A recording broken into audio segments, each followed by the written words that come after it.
সরাসরি এই মুহূর্তে আপনাদের সামনে জোড়াচাকো ক্যাম্পাসের ছবি তুলে ধরবো, যেখানে আপনারা এই মুহূর্তে যে ছবি দেখতে পাচ্ছেন, একদিকে যেমন হাইকোর্টের নির্দেশ মতো বিশ্ববিদ্যালয়ের বাইরে প্রচুর পুলিশ মোতায়েন করা হয়েছে, অন্যদিকে বাইরে জমায়েত বিক্ষোভ চলছে। আর কিছুক্ষণের মধ্যে বিশ্ববিদ্যালয়ের উপাচার্য সেখানে ঢুকবেন। অন্যদিকে আপনারা গতকালই জানেন যে রবীন্দ্রভারতী বিশ্ববিদ্যালয় টিএমসিপি ঠিক যেভাবে তৃণমূল ছাত্র পরিষদের তরফে যেভাবে বিক্ষোভ দেখানো হয় এবং উপাচার্যের ঘরে তালা লাগিয়ে দেওয়ার মতো ঘটনা ঘটে, এবং তারপরেই আদালতের যে নির্দেশ যে উপাচার্য যাতে বিনা বাধায় ক্যাম্পাসে ঢুকতে পারেন এবং বিশ্ববিদ্যালয়ের বাইরে প্রচুর পুলিশ মোতায়েন করা হয়েছে। অন্যদিকে জোড়াসাঁকো ক্যাম্পাসের বাইরে জমায়েত বিক্ষোভ কিন্তু এখনো চলছে। এই মুহূর্তের পরিস্থিতি সম্পর্কে জানতে সরাসরি কথা বলবো আমাদের প্রতিনিধি ময়ূক ঠাকুর চক্রবর্তীর সঙ্গে।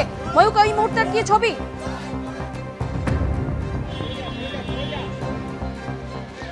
দেখো, গতকালই হাইকোর্টের তরফ থেকে যে নির্দেশ দেওয়া হয়েছিল যে উপাচার্য এবং যারা অফিসিয়ালস তারা যখন ঢুকবেন বিশ্ববিদ্যালয় চত্বরে তারা যাতে ঢুকতে পারেন, অবস্ট্রাকশন যাতে না হয়। উপাচার্য এখনো পর্যন্ত আসেননি, তবে যেটা আমাদের কাছে খবর যে তিনি কিন্তু বাড়ি থেকে বেরিয়ে গেছেন আর অল্প কিছু সময়ের মধ্যেই তিনি রবীন্দ্রভারতী বিশ্ববিদ্যালয়ের এই জোড়াসাঁকো ক্যাম্পাস এখানে তিনি পৌঁছে যাবেন।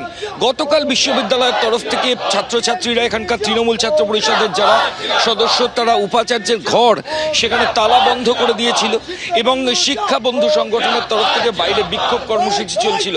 আজকেও কিন্তু জমায়েতের ছবি, স্লোগান, শাউটিং এবং অন্যদিকে মহামান্য কলকাতা হাইকোর্টের নির্দেশ যে উপাচার্য তিনি যাতে নির্বিঘ্নে ভেতরে ঢুকতে পারেন তার জন্য বাইরে পুলিশ প্রশাসনও রয়েছে।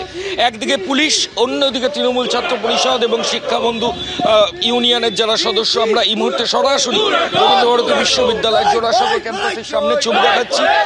প্রত্যেক এখানে দেখো ছাত্রছাত্রী যারা রয়েছেন তারা দাঁড়িয়ে রয়েছেন, অন্যদিকে পুলিশ অফিসিয়ালস রয়েছেন, নন টিচিং স্টাফের যারা অফিসিয়ালস তারা রয়েছেন।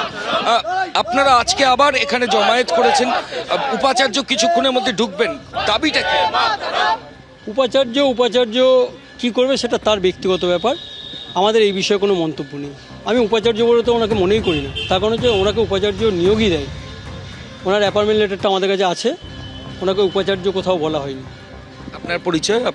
আমি সারা বাংলা তৃণমূল শিক্ষাবন্ধু সমিতির ইউনিট সভাপতি সুবোধ দত্ত চৌধুরী।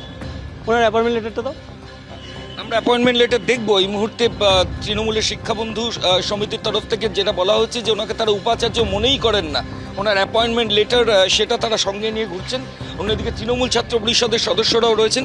উপাচার্য তো কিছুক্ষণের মধ্যে ঢুকবেন। আপনারা গতকাল যে দাবি ছিল আজকেও কি একই দাবি? হ্যাঁ, অবশ্যই আমাদের সেই দাবি, কিন্তু সবারই গণতান্ত্রিক অধিকার আছে, তিনি অবশ্যই ঢুকতে পারেন, তিনি আমাদের গুরুজন, আমরা তাকে আটকাবো না। কিন্তু আমাদের যেই দাবিতে আমরা আন্দোলন করছি সেই আন্দোলন আমরা চালিয়ে যাব এবং দাবিটাই আমরা রাখছি। অনেক ধন্যবাদ। রবীন্দ্রভারতী বিশ্ববিদ্যালয়ের জোড়াসাঁকো ক্যাম্পাস, সেই জোড়াসাঁকো ক্যাম্পাসের সামনের ছবি। এই মুহূর্তে এখনও বিক্ষোভের একটা পরিস্থিতি রয়েছে এবং অন্যদিকে পুলিশ অফিসিয়ালস যারা রয়েছেন তারাও কিন্তু এই মুহূর্তে দাঁড়িয়ে রয়েছেন এবং পুলিশের তরফ থেকে যেটা সুনিশ্চিত করার চেষ্টা চলছে যে উপাচার্য যখন ঢুকবেন কোনো অবস্ট্রাকশন যাতে না হয়, কেউ যাতে তার গাড়ি না আটকায়।